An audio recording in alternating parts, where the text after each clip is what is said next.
With Selection Sunday finally behind us, we now have our bracket for the 2023 NCAA Tournament. And whether you're looking for a refresher on all 68 teams in the field, or this is your first time watching college basketball in months, this is the video for you. As here are some things you should know on every team in the NCAA Tournament.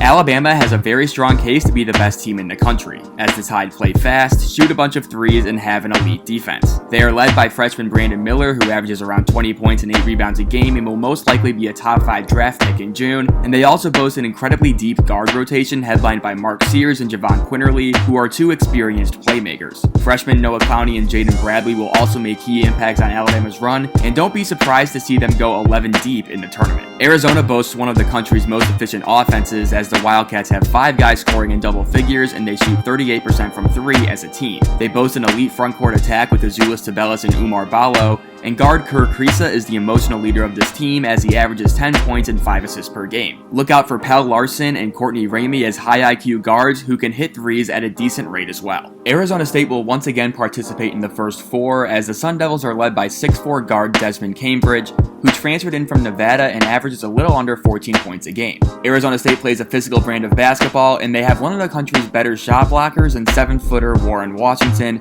who swats close to 2 shots a game. Cambridge's brother, Devon, who came in from Auburn, also pours in around 10 points a game, with Michigan transfer Frankie Collins running the offense. Arkansas has one of the most talented rosters in college basketball, headlined by a trio of freshmen in Anthony Black, Nick Smith, and Jordan Walsh. Still, the Razorbacks' best player might be shooting guard Ricky Council, who leads the team in scoring at 16 points a game. Guard Devontae Davis adds defensive firepower, and you should look for Arkansas to apply intense defensive pressure on their opponent and try and force turnovers. Auburn has one of the more explosive defenses in America, as they are great at guarding the 3-point line and protecting the rim, and the latter is thanks to Morehead State transfer Janai Broom, who is the team's leading scorer at 14 points a game and one of the best shot blockers in the country, as he swats 2.3 shots a game as well. Wendell Green Jr. is an electrifying but mercurial guard who needs to be efficient in the NCAA tournament if Auburn wants to have success. Baylor has an elite trio of guards that combine to score around 46 points per game in Keontae George, Adam Flagler, and LJ Cryer. The Bears shoot 37% from 3 as a team and like to isolate their players and create mismatches on offense, where they rank second nationally. Baylor isn't the defensive juggernaut it's been in recent years, but the offensive production of the 3 guards, along with their championship experience, makes them a tough out in the tournament. Boise State heads to the tournament for a second straight season, and they want to win games on the defensive end, as they are great at forcing tough shots and closing possessions with defensive rebounds. 6'7" forward Tyson Dagenhart is the team's leading scorer at 14 points a game, and 6'5" guard Max Rice also pours in 14 a game, and he has one of the greenest lights in the country, as he knocks down 42% of his 3-point attempts. 6'7" wing Chibuzo Abo adds more shooting and defense, and point guard Marcus Shaver can score as well. Charleston enters the tournament with a record of 31-3 after winning the CAA tournament last week. The Cougars are a very deep team, as they have 5 guys who average between 10 and 13 points per game. Charleston likes to push the pace, as they love having 5 guys on the floor who can lead the break after a rebound, and they are also one of the country's best offensive rebounding teams. Look for big man Ante Brzovic and guard Dalton Bolin to be the go-to guys down the stretch. Colgate heads to the tournament by way of the Patriot League, where the Raiders went 17-1 and pretty much dominated the entire conference season. The Raiders are the best 3-point shooting team in the country, as they hit 41% of their threes as a team, and they are also a highly efficient 2-point shooting team as well. That being said, they struggle to make free throws and grab offensive rebounds, so a cold shooting night could end their season, as they can't really rely on their defense to win games either. Point guard and Patriot League Player of the Year Tucker Richardson averages 14 points, 6 assists, and 5 rebounds a game, and he will be the focus of every opponent's scouting report. Creighton entered the season expected to be the best team in the Big East, but a run of key injuries throughout the season marred much of the year. Still, the Blue Jays have an incredibly balanced starting 5, as all of them average more than 11 points per game. Shot blocking center Ryan Kalkbrenner anchors the paint, and shot-making perimeter weapons like Trey Alexander and Baylor Shireman can heat up quickly. Point guard Ryan Nembhard conducts the Blue Jay offense, and Arthur Kaluma gives them some athleticism on the wing. Creighton's biggest concern heading into the tournament is going to be a lack of depth. Drake won the Missouri Valley Conference tournament after demolishing Bradley, and they look to be one of the most dangerous mid-majors heading into the NCAAs. 6'7" sophomore Tucker DeVries was the MVC's Player of the Year, as the future NBA player averaged 19 points and 6 rebounds per game while knocking down 38% of his threes on 7 attempts per game. Drake has an experienced core of guys including point guard Roman Penn and big man Darnell Brody, and they are one of the best defensive rebounding teams in the country. Duke is playing its best basketball of the season heading into the NCAA Tournament after a rather slow start to the year. The Blue Devils are an elite offensive rebounding team, which gives them extra possessions and shot attempts, and they have greatly improved on defense thanks to the emergence of Derek Lively, a 7-foot freshman who has become one of the best shot blockers in the country.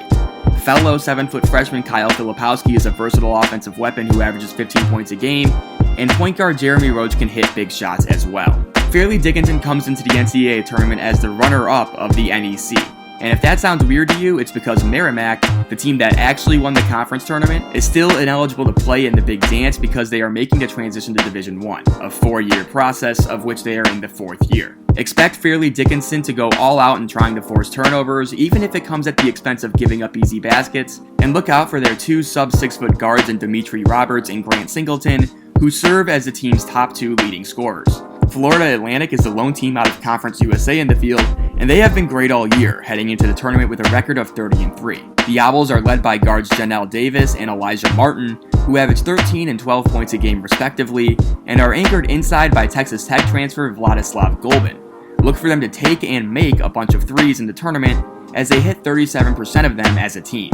Furman features a very experienced lineup headlined by Jalen Slauson, a 6'7 forward who is named SoCon Player of the Year after averaging 15 points and 7 rebounds a game. The Paladins also feature 6'3 senior guard Mike Bothwell, who led the conference in scoring at 18 points per game.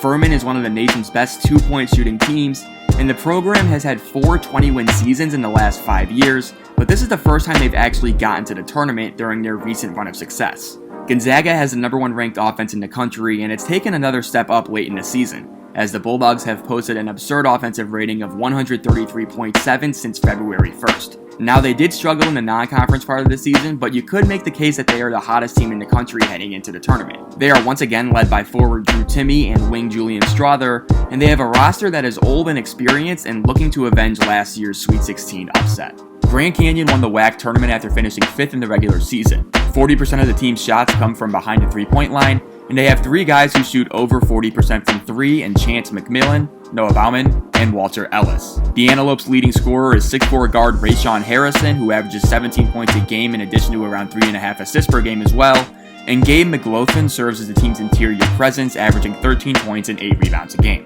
Houston has been one of the country's top teams all year long, and they play a physically draining and aggressive style of defense that makes them an opponent's worst nightmare. Marcus Sasser is the team's best player and leading scorer, but it's uncertain whether or not he'll be at 100% after he suffered an injury in the American Athletic Conference tournament. The Cougars are one of the best offensive rebounding teams in the country, and freshman Jarris Walker is a big 6'8 wing who should be a lottery pick in the upcoming draft. Howard won the MEAC Conference tournament and is in the NCAA tournament for the first time since 1992.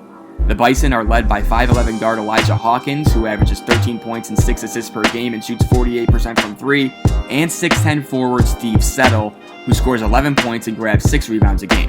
Howard does struggle with turning the ball over, but they hit threes at a good rate and they grab a decent amount of offensive rebounds. Illinois probably has one of the more talented teams in the country, but have failed to live up to expectations all year.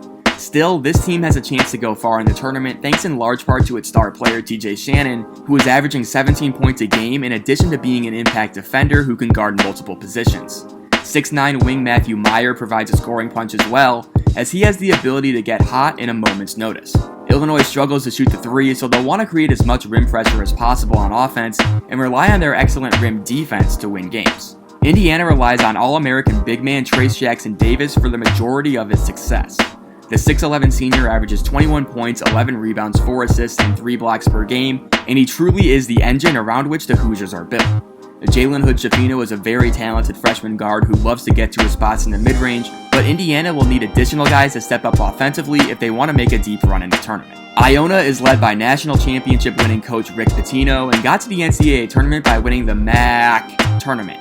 The Gales have one of the best defenses among mid-majors, as they have 2 big men in Nelly Jr. Joseph and Osborne Shima that are both very good at blocking shots. Sophomore guard Walter Clayton leads the team in scoring at 17 points a game, and Danis Jenkins runs the offense, averaging 15 points and 5 assists per game. Iowa has one of the best offenses in the country, led by 6'8 forward Chris Murray, who is averaging 20 points per game on 48% shooting, and 6'9 Philip Rabrata, who averages 14 points a game as well. Iowa comes into every game looking to outscore you, as they score over 80 points per game and give up over 74 points per game. They won't beat themselves as they take care of the ball and limit their fouls, but you can attack this team offensively. Watch out for six-man Peyton Sandford as someone who could hit massive shots from behind the arc as well. Iowa State's defense is one of the best in America, as they force turnovers at an elite rate of around 25% of their defensive possessions. While the Cyclones only have two players who average more than 10 points per game in Jaron Holmes and Gabe Kalsher, their defense is so good that their lack of offensive firepower doesn't really hurt them. They want to play at a slow tempo and make every game a rock fight. Kansas comes into the tournament as one of the best teams in America, and they are led by 6'8 wing Jalen Wilson, who is the Big 12 Player of the Year and averages around 20 points and 8 rebounds per game. In addition to Wilson, Kansas also has freshman Grady Dick, who is one of the country's best shooters, Kevin McCullough, one of the country's best defenders, and point guard DeJuan Harris, one of the country's best distributors. The Jayhawks are experienced and poised, and they should make a deep run. Kansas State has surprisingly been one of the most competitive teams in the country's most competitive conference, the Big 12. They have two big-time shot makers in guard Marquise Noel and wing Keontae Johnson, who both average around 17 points per game. The Wildcats also boast a top 20 defense in the country, as first-year head coach Jerome Tang has totally turned around the program. They have some of the best vibes in America and shouldn't be taken lightly heading into the tournament. Kennesaw State got to its first NCAA tournament by defeating Liberty in the Atlantic Sun title game last week, and the Owls are great at getting downhill on drives thanks to their quick guards in Chris Youngblood and Terrell Burden, who average 15 and 14 points a game respectively. Desmond Robinson will score inside and grab rebounds, and as a team, the Owls want to create open threes with dribble penetration. Kent State is one of the more athletic teams among mid-majors, as the Golden Flashes use that athleticism to apply constant defensive pressure and force plenty of turnovers. They aren't a great offensive team, but they do have shot makers in guard Sincere Carey, who leads the team in scoring at 17 points a game, and Malik Jacobs, an off-ball guard who averages around 12 points per game. Kent State also has good size along the front court, and watch out for 5'10 guard Jalen Sullinger from behind the three-point line as well. Kentucky is at an up-and-down season, but look to be trending in the right direction entering the tournament. The Wildcats boast reigning National Player of the Year Oscar Tshiebwe, who averages 16 points and 13 rebounds a game, and because of him, Kentucky is an elite offensive rebounding team. 6'6 shooting guard Antonio Reeves provides much-needed perimeter offense for Kentucky, and freshman Cason Wallace is one of the best perimeter defenders in America, in addition to averaging 11 points and 4 assists per game as well. Louisiana comes into the tournament after winning the Sun Belt, and they feature a roster filled with high major size and talent, headlined by former 5-star big man Jordan Brown, who is averaging 19 points and 10 rebounds a game this year. Look out for former St. John's player Greg Williams Jr., as the guard averages 13 points per game, and expect them to force feed the post and use their size to get to the free throw line and crash the glass. Marquette enters the tournament having won 9 games in a row and boasting a top 10 offense in America, and point guard Tyler Kolek is the reason why, as the Big East Player of the Year averages 13 points and 8 assists per game, and is one of the best passers in college basketball. In addition, they also have Cam Jones, who is a big-time shot maker in the backcourt and the team's leading scorer, and forward Oso Ighodaro is a smart and versatile 5-man that gives Marquette a little bit of everything.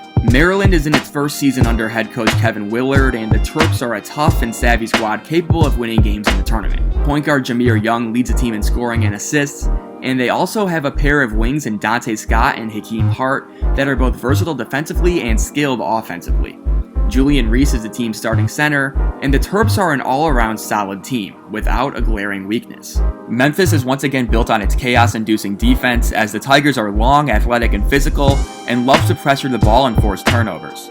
Guard Kendrick Davis is the team's star player, as he averages 22 points, 6 assists, and 2 steals per game. Forward DeAndre Williams is one of the oldest players in Division I at 26 years old, and he's been awesome this year as well, to the tune of 17 points and 7 rebounds a game. Memphis wants to get downhill and play fast, while speeding teams up with their pressure. Miami has a loadout of talented shot makers that makes the team robust to intense defenses. Isaiah Wong is the team's leading scorer at 16 points a game, and they also have 3 other guys that are averaging over 13 points a game as well. They are an all-around phenomenal offensive team, and look out for Nigel Pack, as he loves to take incredibly deep threes, and 6'6 guard Jordan Miller, who does a little bit of everything for the Canes. Michigan State is another team that has been dealing with injuries all year, but when they're healthy, they've had some really good showings. The Spartans shoot 39% from 3 as a team, which is one of the best numbers in America, and are led by guards Tyson Walker and AJ Hoggard, with Walker leading the team in scoring and Hoggard averaging 6 assists per game. Senior forwards Joey Hauser and Malik Hall can both space the floor, and look for sophomore guard Jaden Akins to have some breakout moments as well. Mississippi State will participate in the first 4 as the Bulldogs started the year very strong, going 11-0 before running into some problems in the SEC. This is head coach Chris Jans' first year with the program, and he has turned Mississippi State into a top 10 defense that is aggressive and physical. The Bulldogs are led by 6'10 forward Tolu Smith, who averages 16 points and 9 rebounds per game and is the team's only double-digit scorer, since Mississippi State struggles as a team offensively. Missouri is in its first season under head coach Dennis Gates, and they've been one of the bigger surprises this year, as the Tigers play super fast, force a bunch of turnovers, and take a ton of threes. They have a top 15 offense in the country and are also top 5 in turnovers forced, making this team a difficult one to prepare for. Kobe Brown and Demoy Hodge are the team's go-to guys, as they average 16 and 14 points a game respectively, while both shooting close to 40% from 3. Montana State won the Big Sky Conference Tournament and are led by 6'5 senior Raekwon Battle, who started his career at Washington before heading to Bozeman. Battle averages 17 points a game and serves as the team's go-to scorer, but 4-year starter Jubril Bello also plays an important role as the team's primary big man. The Bobcats get to the free throw line at an elite rate, and this makes up for the team's overall lack of offensive firepower. Ideally, Montana State wants to beat you by stopping you on offense, as they had the best defense in the Big Sky this year. Nevada will also be in the first 4 after sneaking into the field despite losing in the Mountain West quarterfinals to San Jose State. The Wolfpack are led by Jared Lucas, who scores 17 points a game on 38% three-point shooting, and you may recognize his name from the 2021 Oregon State team that played its way to the Elite 8. Nevada is an all-around solid team that doesn't do anything exceptionally well, but also has no real weaknesses. Look out for former top 40 prospect and 6'11 Will Baker to stretch the floor a little bit as well. North Carolina State boasts a trio of guards in Terquavion Smith, Jarkel Joyner, and Casey Morsell that average a combined 46 points a game and can all create their own shots. NC State has a top 25 offense in the country, and they are really good at taking care of the ball, but they do struggle to get to the free throw line as a team and have been rather inconsistent all year. Still, their offensive firepower and shot creation in the backcourt could lead them to a surprise tournament run.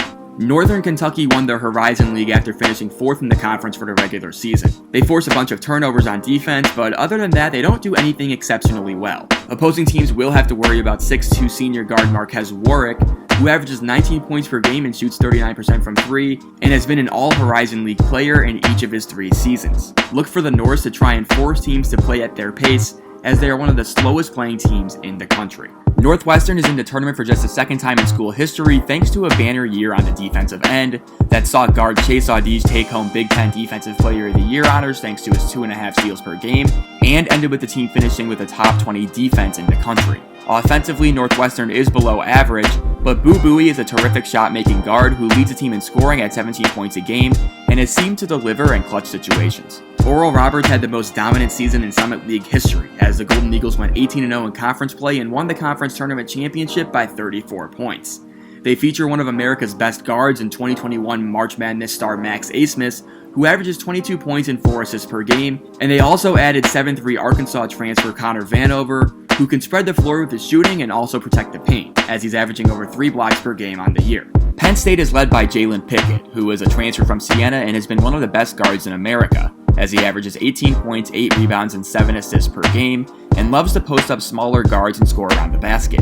The Nittany Lions are an awesome offensive team, as they hit threes and rarely turn the ball over, and 6'6 wing Seth Lundy is another guy to watch out for, as he's a 14-point-a-game guy, with 6'5 Andrew Funk being a momentum-changing shooter. Pittsburgh snuck into the field out of the ACC, and this represents a massive turnaround, as the Panthers were pegged as one of the worst teams in the ACC heading into the season. Pitt is sparked by transfers, as their top 4 scorers all started their careers at different schools. They'll look to shoot plenty of threes and let their guards in Jamarius Burton, Blake Hinson, and Nelly Cummings create scoring opportunities. Princeton won the Ivy League tournament and are led by senior forward Tosan Evwomwan, who averages 14.5 points, 6 rebounds, and 5 assists per game. Mataloko gives the team some much-needed 3-point shooting, as he hits over 40% of his attempts, and 6'4 guard Ryan Langborg also chips in with 12 points a game as well. As a team, Princeton struggles to force turnovers, but they are good at limiting second chance points.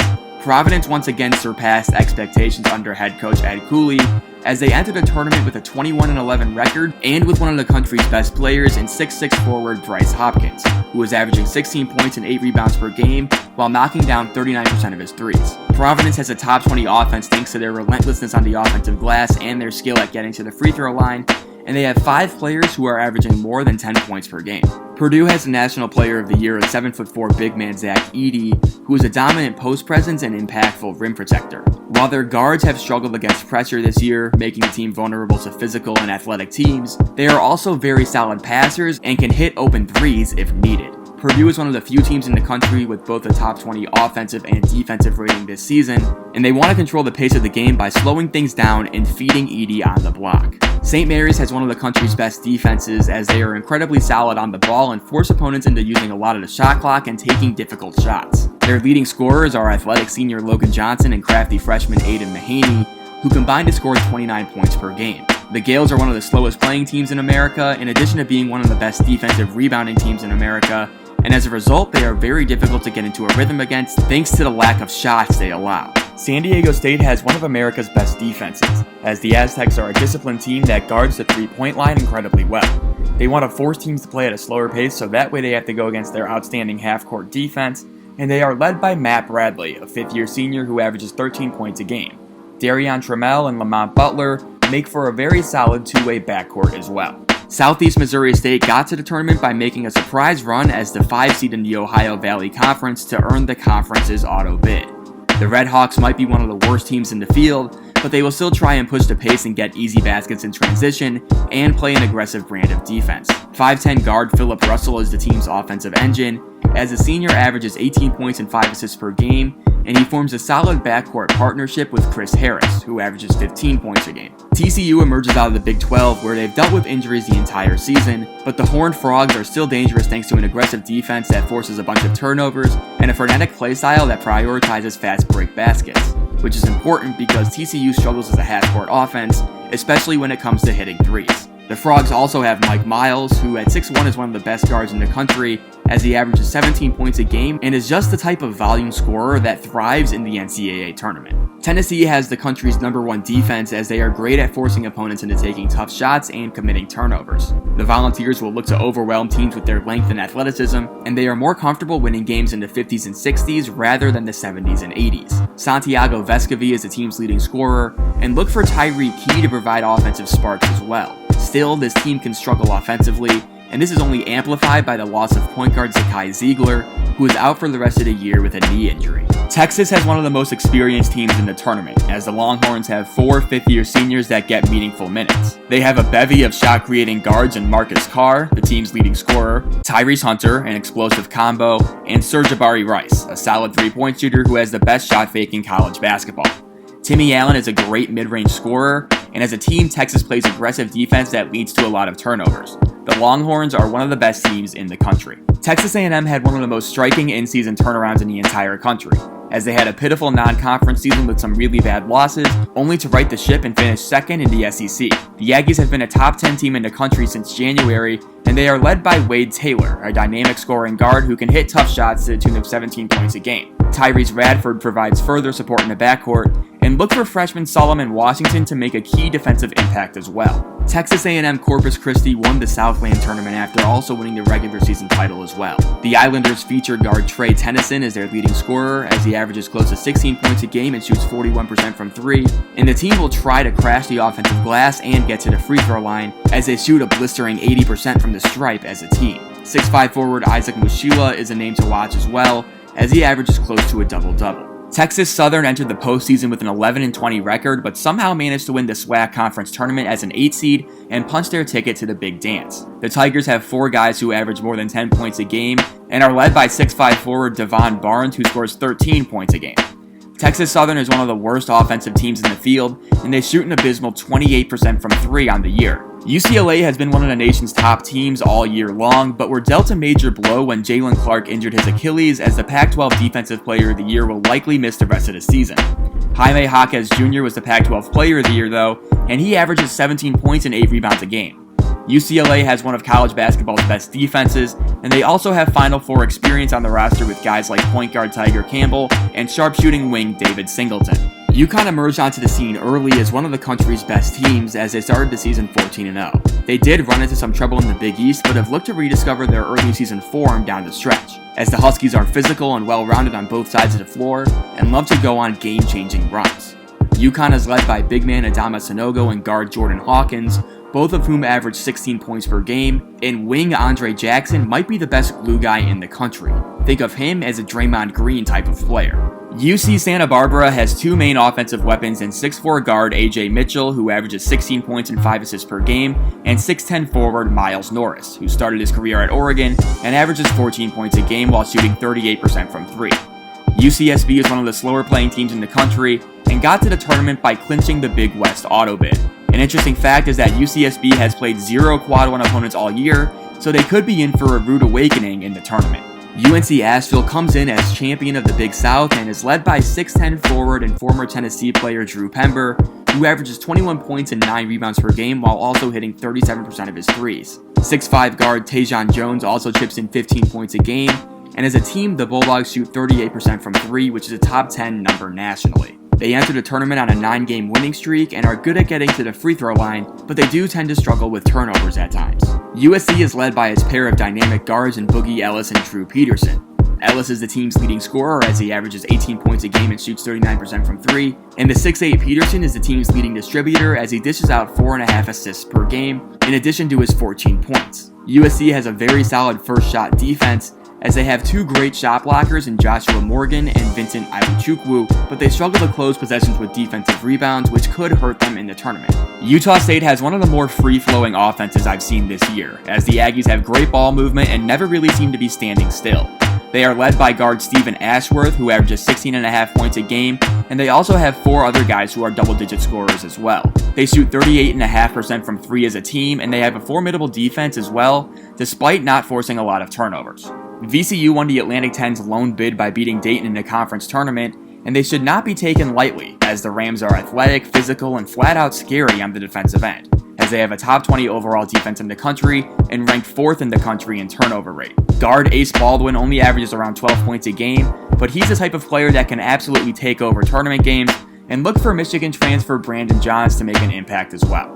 Vermont earned the America East auto bid after beating UMass Lowell in the conference tournament title game, and they are led by America East Player of the Year Finn Sullivan, who averages 12 points and 5 rebounds per game, and senior Dylan Penn, who is the team's leading scorer at 13 points a game.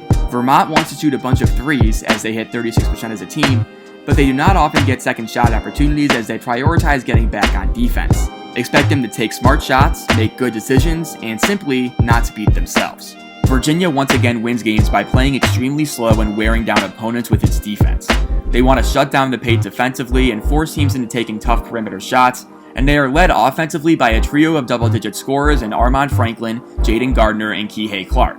But actually, it's Reese Beekman who might be the Cavs' most impressive player, as he averages 9 points a game and was named ACC Defensive Player of the Year as well. West Virginia gets into the tournament despite finishing 8th in the Big 12, which is a testament to how good that league was this year. The Mountaineers have one of the better offenses in the country, which is unusual for a Bob Huggins program that usually dominates defensively, but they have 4 guys who average more than 10 points a game, and their top 2 scorers in Eric Stevenson and Trey Mitchell can score at all 3 levels.